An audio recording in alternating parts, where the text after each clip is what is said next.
সম্প্রতি টাঙ্গাইলে প্রধানমন্ত্রীর হাত থেকে কৃষি কার্ড গ্রহণ করেন টাঙ্গাইলের উত্তর তারটিয়া এলাকার কবির হোসেন। তবে কার্ড গ্রহণের পরপরই তাকে নিয়ে শুরু হয় আলোচনা সমালোচনার ঝড়। সামাজিক যোগাযোগ মাধ্যমে ভাইরাল হয় অভিজাত পোশাক ও লোকেশনের তোলা তার বেশ কিছু ছবি।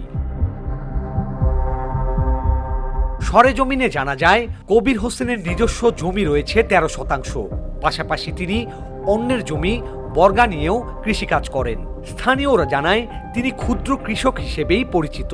তবে কৃষিকাজের পাশাপাশি সামাজিক যোগাযোগ মাধ্যমে বিভিন্ন কন্টেন্ট তৈরি করেও আয় করে থাকেন। এআই দিয়ে বানানো কবিরের বিভিন্ন ছবি দেখার পর সামাজিক যোগাযোগ মাধ্যমে আলোচনা শুরু হয় কৃষি কার্ডের সুবিধা কি কৃষকরাই পাচ্ছেন নাকি অন্যরাও পাচ্ছেন এই সুবিধা।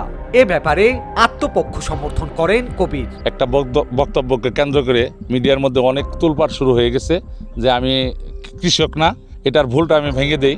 আমি কৃষিকাজের পাশাপাশি এই ছোটখাটো কন্টেন্ট ক্রিয়েটর মাঝে মাঝে মানুষকে বিনোদন দিই, হয়তোবা লাইভ এসে গান টান গাই। সবার দেখা দেখি বেশি ভিউয়ের আশায় এআই দিয়ে কিছু ছবি বানাইছিলাম। সেই ছবিগুলো আইনা দেখলাম ফেসবুকে ট্রেন্ডিং চলছে যে সৌদি শেখ, অমুক দেশের বাদশা, তমক দেশের এই সেই, মানে নানান কথা সবাই বলতেছে।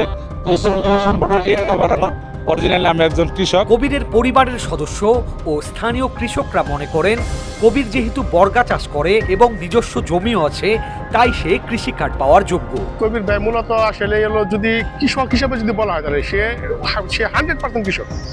সে 100% কৃষক। তার একটা সেচ পাম্প আছে, ওইটা সে কোনো লোকদের কাজ করে, নিজেই কাজ করে। তার ড্রেন চিকা শুরু করে যত খেতে পানি দেওয়া লাগবে সবকিছু সে নিজেই করে। জেলা কৃষি সম্প্রসারণ অধিদপ্তরের উপপরিচালক জানান নির্ধারিত নীতিমালা অনুসরণ করেই কৃষি কার্ড বিতরণ করা হয়েছে। তবে যেহেতু বিতর্ক সৃষ্টি হয়েছে, সেক্ষেত্রে তদন্ত কমিটি গঠন করা হয়েছে। কবির হোসেন আমাদের তালিকাভুক্ত একজন প্রান্তিক কৃষক এবং সেখানে আমাদের যেটা আছে তার 13 শতক 14 শতক জমির কথা যেটা লেখা আছে এবং তার এই বসত ভিটাই তার বাড়িঘর এবং এখানেই তার কৃষিকাজ, যেটা আপনারাও দেখলেন আমরাও দেখলাম। যেটা এখানে সবজির আবাদ করছে, ওখানে তার কাগজি লেবুর গাছ আছে, এই পাশে তার মুরগির ঘর আছে, ওইখানে একটা খড়ের পালা আছে। পিছন সাইডে দেখলাম তার যে গোয়াল বাড়িতে যেটা 3টা গরু আছে, তার মধ্যে একটা বাছুর, 2টা বড় গরু যেটা, এবং পাশে সে ওই মানে গোবর দিয়ে যে সার করে সে জায়গাটা আছে এবং তার যে ফসল যেটা করে বাইরে সেটা হচ্ছে বর্গা চাষ করে সে। সব মিলিয়ে এআই দিয়ে গুরুত্বপূর্ণ ব্যক্তির সাজে ছবি বানিয়েই মূলত বিপাকে পড়েছেন কৃষক কবির।